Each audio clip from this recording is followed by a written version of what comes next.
Good morning, Learning Associates.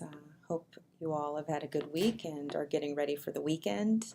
I thought I'd make this quick video to review some information from this past week and then provide some updates and some clarifications about the upcoming weeks. So first off, I wanted to share that I'm really impressed by the quality of your discussion board posts. I think that one of the things that has been really strong overall is the ways that you all have integrated your understandings from across the readings. So I'm seeing, of course, the response to the readings for this week. So, for example, many people wrote about the teacher education piece in the Brown chapter 4, but then also connecting that to prior week's readings, including Jensen and Fraser. So there's this lovely integration that's happening, and that is exactly the type of writing that I want to encourage you to continue engaging in. Some of the themes that came up this week were the findings from the interview of the pre-service teachers. I also saw some folks write about being surprised by the statistics in Jensen and Fraser regarding children who are living in poverty, children of color in particular. Several people wrote about also being taken aback by the origins of education policy and how those policies have been grounded in fear of risk or fear of the at-risk.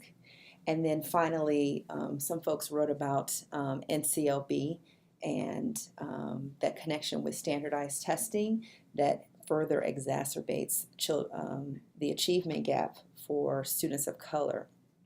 So I think those are all, strong interpretations of the text, and I just encourage you to keep going. If you haven't read other folks' posts, please do so, because the ideas that are being advanced here are spot on relative to the Brown and then Jensen and Fraser.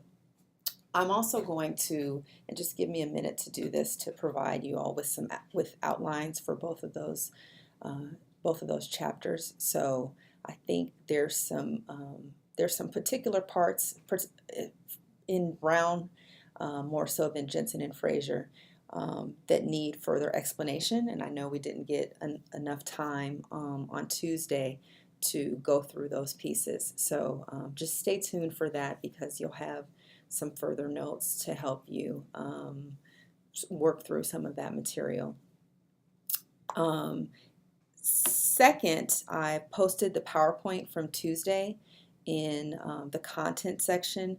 I also posted a link to the Freedom Schools. I mentioned Marian Wright Edelman in class and her concept of children of color and children in poverty being among our most vulnerable students, our most vulnerable youth in the United States. So I wanted to sort of back up and provide some context for that statement and this idea of vulnerability.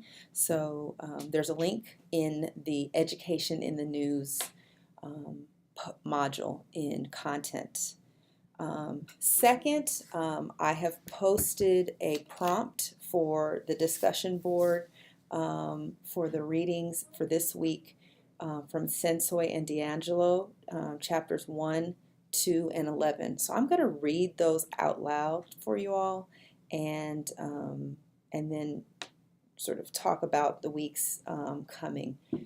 So the first question I ask here is, what does it mean to engage with social justice coursework? How did reading about social justice impact your epistemological stance? And we talked about epistemological stance in class. In what ways do you engage as a social justice advocate? Second question is, what major understandings did you glean from the reading about critical theory?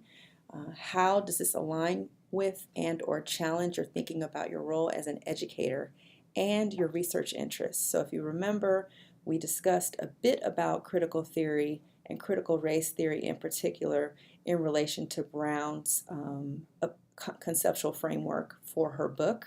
So I'm asking you to sort of re-engage with with that topic, and consider your own lens and your own view in relation to your particular role.